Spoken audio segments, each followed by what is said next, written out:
Hello and welcome, this is Rajkumar और आप देख रहे हैं राज ज्ञान दृष्टि। इस वीडियो में हम क्या पढ़ेंगे? इस वीडियो में हम कक्षा 12वीं के हिंदी पाठ्य पुस्तक भाग 3 अभिव्यक्ति और माध्यम का अध्याय 4 पत्रकारिता लेखन के विभिन्न रूप और लेखन प्रक्रिया के बारे में पढ़ेंगे।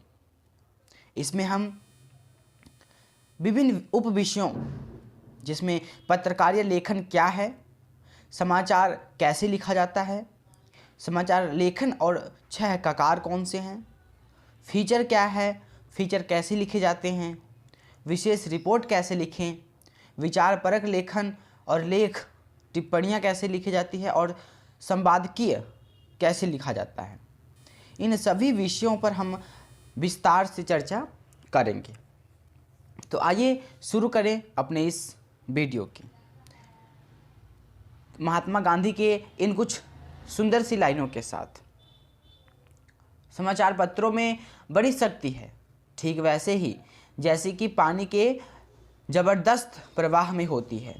इसे खुला छोड़ देंगे तो गांव के गांव बहा देगा और उसी तरह निरंकुश कलम समाज के विनाश का कारण बन सकती है। लेकिन अंकुश भीतर का होना चाहिए, बाहर का अंकुश तो और भी जहरीला होगा। तो महात्मा गांधी की ये कुछ लाइनें अखबारों को लेकर। तो आइए एक नज़र में जानते हैं इस अध्याय की क्या भूमिका है। तो एक अच्छा पत्रकार या लेखक बनने के लिए विभिन्न जनसंचार माध्यमों में लिखने की अलग अलग जो शैलियों से परिचित होना जरूरी है। ठीक है, अगर आपको अच्छा पत्रकार बनना है तो जो विभिन्न लेखन शैली है उनकी जो जानकारी है उसमें जानकारी हासिल करना बेहद ज़रूरी हो जाता है। अखबारों या पत्रिकाओं में समाचार, फीचर, विशेष रिपोर्ट, लेख और टिप्पणियां प्रकाशित होती हैं।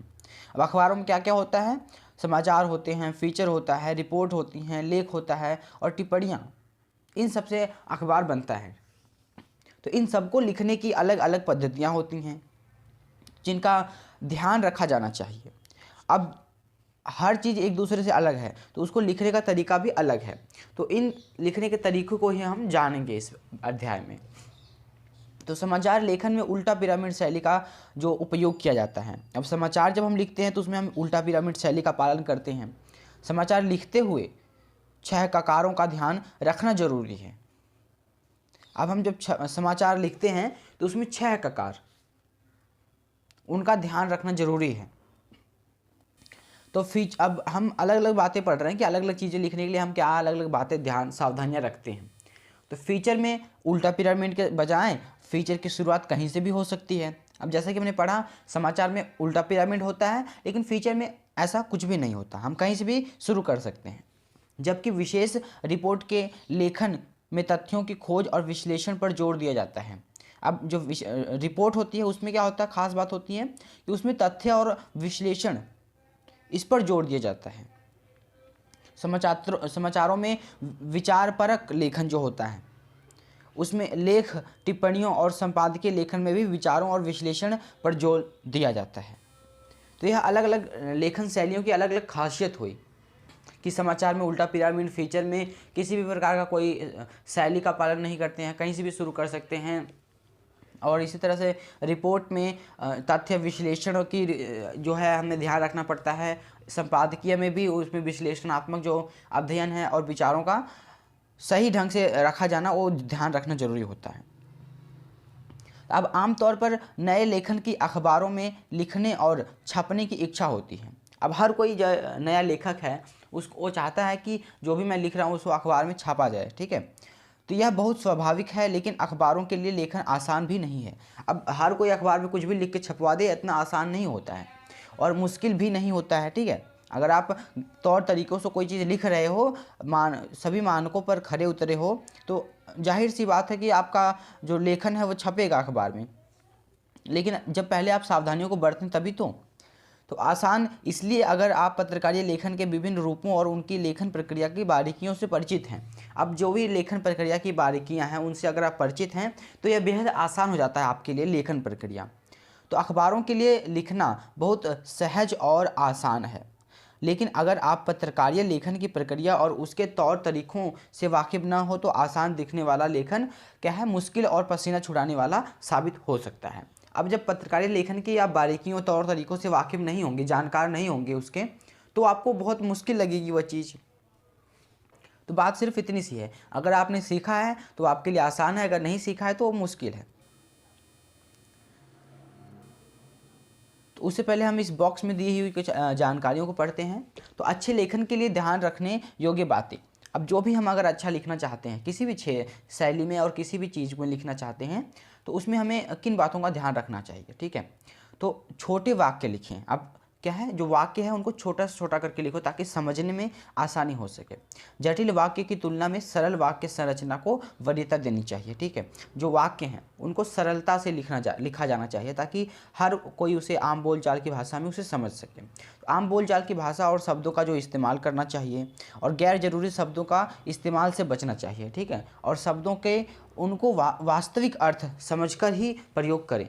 अब कुछ शब्द ऐसे होते हैं जिनको हम लिख तो देते हैं लेकिन हमें खुद को उनका मतलब नहीं पता होता है, तो हम जब कुछ और बताना चाहते हैं और संदेश कुछ और जाता है, ठीक है। तो ऐसे वाक्यों का उपयोग नहीं करना चाहिए, ऐसे शब्दों का उपयोग नहीं करना चाहिए जिसकी मतलब आपको खुद ना पता हो। और जो आम बोलचाल की भाषा में शब्द नहीं प्रचलित हैं उनका उपयोग नहीं करना चाहिए। तो अच्छा लिखने के लिए अच्छा पढ़ना भी ज़रूरी है। तो जाने माने लेखकों की रचनाओं को भी हमें ध्यान से पढ़ना चाहिए। और लेखन में विविधता लाने के लिए छोटे वाक्य के साथ साथ कुछ मध्य आकार और कुछ बड़े आकार का प्रयोग, वाक्यों का प्रयोग भी करना चाहिए। और इसके साथ ही मुहावरों और लोकोक्तियों के प्रयोग के लेखन में जो रंग भरने की कोशिश करनी चाहिए। अब हमने ऊपर तो पढ़ा कि छोटे वाक्य लिखने चाहिए, ठीक है। लेकिन हाँ ठीक है, आप छोटे वाक्य लिखें, लेकिन आप कहीं कहीं कुछ बड़े कुछ मध्यम आकार के वाक्य भी लिख सकते हो ताकि आपके लेखन में क्या है, विविधता दिखे। ये नहीं कि छोटे छोटे वाक्यों में ही सिर्फ पढ़ने पढ़ते कोई कहे कि ये क्या है, एक लाइन में एक ही बात बताई जा रही है। तो कुछ लोग ऐसे होते हैं जो बोर हो जाते हैं। तो उसमें हर वर्ग के, हर पाठक वर्ग को ध्यान में रखते हुए हमें लिखना होता है। तो हम कुछ छोटे वाक्य भी लिखें, कुछ बड़े लिखें, कुछ मध्यम आकार के भी लिखें, है ना, ताकि हमारा जो ये है लेखन से है उसमें भिन्नता नज़र आए, ठीक है, विविधता नज़र आए। और हम कहीं कहीं मुहावरे का उपयोग कर सकते हैं, लोकोक्तियों का भी उपयोग कर सकते हैं ताकि पढ़ने में रोचक लगे किसी के लिए, ठीक है। अपने लिखे को दोबारा ज़रूर पढ़िए। जो भी हमने लिखा है उसको दोबारा पढ़ना चाहिए ताकि गलतियाँ हमारी पता लगें, या हमें खुद को समझ में आ रहा है या हमने जो लिखना चाहा वही लिखा है या नहीं, इसे हमें पता लग जाता है। और अशुद्धियों के साथ साथ गैर ज़रूरी चीज़ों को भी हटाने का संकोच मत करिए। अब हमने जो लिख दिया है हम कहते हैं लिख दिया अब नहीं हटाएंगे, ऐसा नहीं करना चाहिए। हमने लिख दिया उसे दोबारा पढ़िए और आपको जो लगता है कि ये गैर ज़रूरी लाइन है उसको आप हटा दो। और लेखन में कसावट बहुत ज़रूरी होती है, ठीक है। लेखन में कसावट का यहाँ पर आशय है कि आप जो भी कह रहे हो उस तक सीमित रहो, यानी नहीं आप बात कुछ बताते बताते कहीं और चले गए, ऐसा नहीं है। और एक लाइन दूसरी लाइन से जुदा नहीं होनी चाहिए, आपस में मेल खानी चाहिए, ठीक है। तो लिखते हुए यह ध्यान रखिए कि आपका उद्देश्य अपनी भावनाओं, विचारों और तथ्यों को व्यक्त करना है, न कि दूसरों को प्रभावित करना। जब भी आप कोई बात लिख रहे हो तो आपका मेन मोटिव यही होना चाहिए कि आप जो भी आपके अंदर भावना है, आपके जो विचार हैं, आपके पास जो तथ्य हैं, आप उसको लोगों को बताना चाहते हो, ना कि दूसरों को प्रभावित करना चाहते हो, ना कि दूसरों को ध्यान में रखकर, बल्कि आप अपने आप को ध्यान में रखकर कि आपको क्या पता है, आपकी क्या भावनाएँ हैं, उसको ध्यान में रखकर आप लिखो, है ना। तो आप अच्छा लेखन लिखोगे। एक अच्छे लेखक को पूरी दुनिया से लेकर अपने आसपास घटने वाली घटनाओं, समाज और पर्यावरण पर गहरी निगाह रखनी चाहिए। जो एक अच्छा लेखक होता है उसे अपने आसपास देश दुनिया में जो भी घटनाएं घट रही हैं, पर्यावरण में जो भी घट रहा है, उन सभी मुद्दों पर अपनी नज़र रखनी चाहिए ताकि वो अगर लिखना पड़े तो उसको अच्छे से लिख पाए। तो लेखन के लिए उससे विचार बिंदु निकाल सके, ठीक है। जो भी घटनाएं घट रही हैं तो उससे कुछ अगर बिंदु निकलते हैं, कुछ लाइनें निकलती हैं, तो वो लाइनें निकालने में उसे परेशानी ना हो।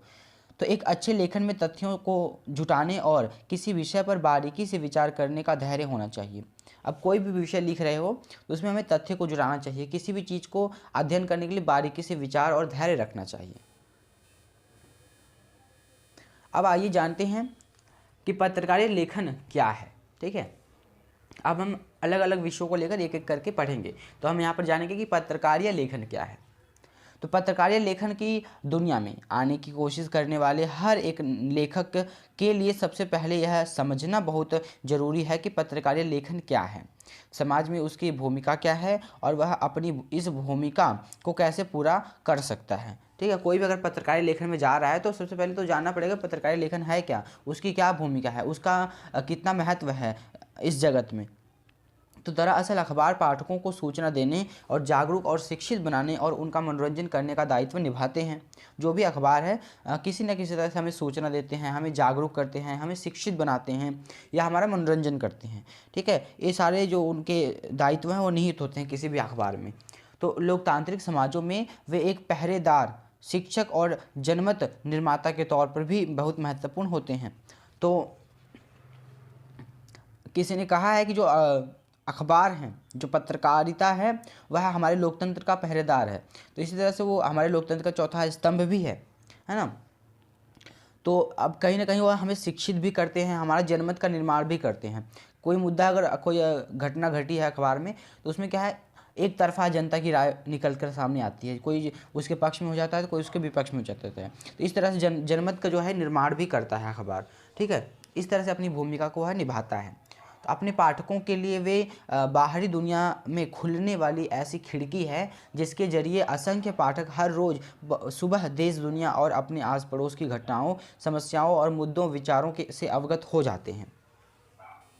मतलब एक दुनिया की तरफ खुलने वाली ऐसी खिड़की है अखबार, जिससे कि हम अखबार खोलते ही, एक जैसे खिड़की खोलते ही हम बाहर का सब नज़ारा देख लेते हैं, तो वैसे ही हम अखबार खोलते ही देश दुनिया और क्या हमारे आस पड़ोस में क्या घट रहा है, सभी मुद्दों, विचारों से हम क्या है उस मानो अखबार नुमा खिड़की से सब कुछ देख लेते हैं, सब कुछ जान जाते हैं। तो अखबार या अन्य समाचार माध्यमों में काम करने वाले पत्रकार अपने पाठकों, दर्शकों और श्रोताओं तक सूचना पहुंचाने के लिए लेखन के विभिन्न रूपों का इस्तेमाल करते हैं। अब अखबार जो है उनका क्या मेन मोटिव होता है कि वह जो भी अपने दर्शकों तक सूचनाएं पहुंचाते हैं उसको विभिन्न माध्यमों में पहुंचाएं। ठीक है, विभिन्न तरीक़ों से पहुंचाएं, ताकि किसी को एक तरीका समझ में नहीं आता है उसको दूसरे तरीके से समझ में आए कोई चीज़, है ना। तो इसे ही पत्रकारिता लेखन कहते हैं। अब अखबार जो हमें छाप कर दिखाता, हम तक जानकारियाँ पहुंचाता है, तो उसे ही क्या है पत्रकारिता लेखन कहते हैं।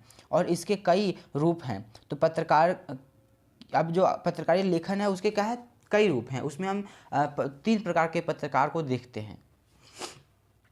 तो एक होता है पूर्णकालिक, दूसरा होता है अंशकालिक और तीसरा होता है फ्रीलांसर। ठीक है, अब ये तीनों के क्या क्या काम है आइए देखते हैं।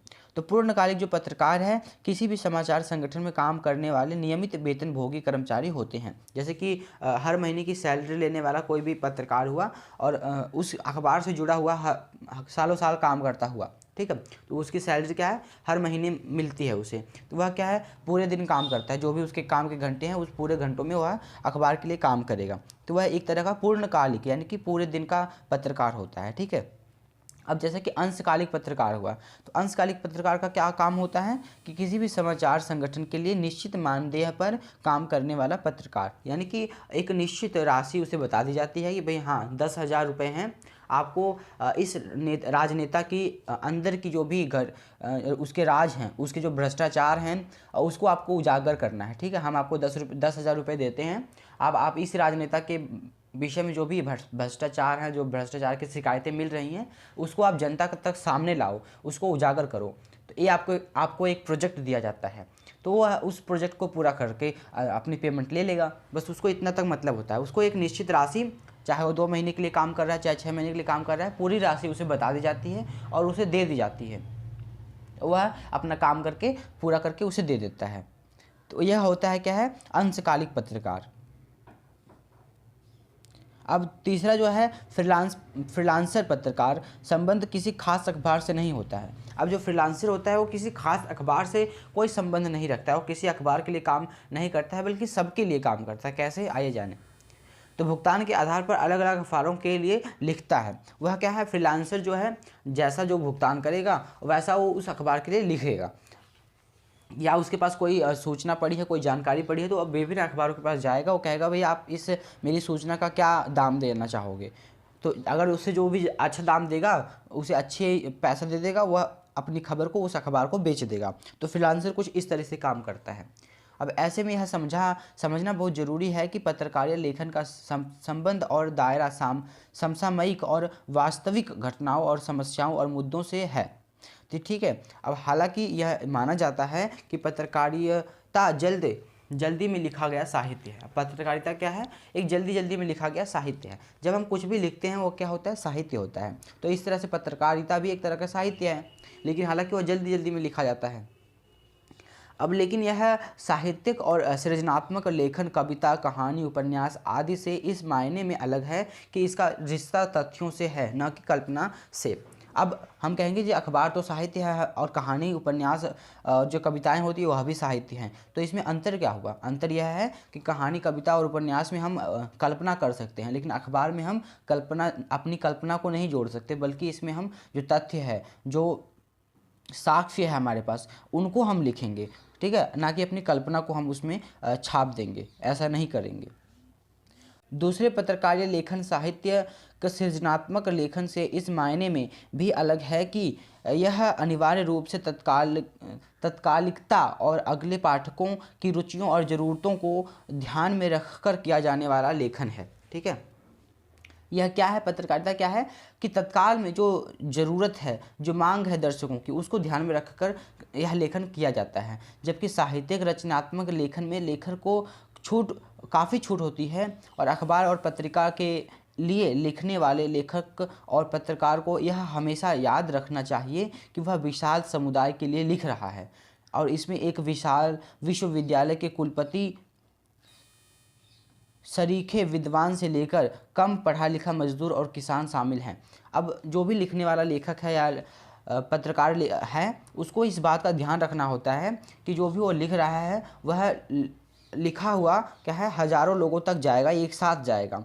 चाहे तो उसमें किसी भी विश्वविद्यालय का कोई कुलपति हो या कोई किसान मजदूर हो, वह एक जैसी बातों को इन दोनों तक पहुंचा रहा है। इन दोनों की पहुंच तक वह बातें हैं, और उनको वह दोनों को समझा पाना आसान नहीं होता है, या दोनों के लिए लिख पाना, उसको किस तरह से उसको आसान बनाकर लिखना ताकि यह दोनों लोग समझ सके, ऊंचे से ऊंचे लोग और छोटे से छोटे पायदान पर बैठा हर व्यक्ति।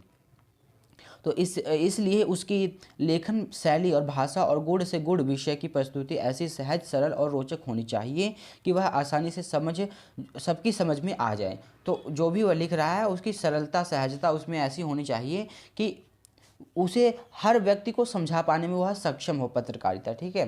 तो पत्रकारिता लेखन में आलंकारिक संस्कृतनिष्ठ भाषा शैली के बजाय आम बोलचाल की भाषा का इस्तेमाल करना चाहिए। अब वह सरल सहज भाषा हम जो बात कह रहे हैं, तो ये क्या होती है? सरल सहज भाषा वही होती है जब हम आम बोलचाल में उपयोग करते हैं। अगर आम बोलचाल की भाषा अगर हम अखबार में पढ़ेंगे तो हमें उसको पढ़ने में कोई परेशानी नहीं होगी, ना समझने में कोई परेशानी होगी, है ना। तो ऐसे में एक आम पाठक वर्ग, एक खास पाठक वर्ग, चाहे वह कुलपति हो, चाहे कोई भी हो, चाहे बड़े से बड़ा विद्वान हो, उसको भी वह बात समझ में आएगी, और एक आम किसान मजदूर को भी वह बात भली भांति समझ में आएगी। तो पाठकों को ध्यान में रखकर ही अखबारों में सीधी, सरल, साफ सुथरी लेकिन प्रभावी भाषा के इस्तेमाल पर जोर दिया जाता है। ठीक है। अब शब्द सरल और आसानी से समझ में आने वाले होने चाहिए, वाक्य छोटे और सहज होने चाहिए, जटिल और लंबे वाक्यों से बचना चाहिए, और भाषा को प्रभावी बनाने के लिए गैर जरूरी विश्लेषणों और जार्गन्स, ऐसी शब्दावली जिससे बहुत कम लोग जो परिचित होते हैं, उससे बचना चाहिए। हम ऐसी शब्दावलियों का प्रयोग ना करें जिसका मतलब बहुत कम लोग जानते हों। ठीक है। तो जो हम लिख रहे हैं उसका हमें मतलब हम समझाने में सक्षम नहीं हो पाएंगे, तो हमें लिखने का क्या उद्देश्य रह जाएगा हमारे। ठीक है। या हमें किसी भी बात को, किसी जानकारी को दोहराते, आप एक ही जो पैराग्राफ है उसमें हमने एक ही बात को 2-3 बार बता दिया, तो हमने उस बात को दोहरा दिया ना। तो ऐसे दोहराने की प्रवृत्ति को भी छोड़ देना चाहिए, ऐसा नहीं अपनाना चाहिए। तो इनके प्रयोग से हमें भाषा को बोझिल हो जाती है। अगर हम ऐसा प्रयोग करते हैं तो उसमें क्या है, भाषा बोझिल और बोर हो जाएगी, उबाऊ हो जाएगी। ठीक है। अब आगे अपने अगले वीडियो में हम चर्चा करेंगे समाचार कैसे लिखा जाता है। तब तक के लिए लाइक और सब्सक्राइब करते रहें। धन्यवाद। मिलते हैं अपने अगले वीडियो में।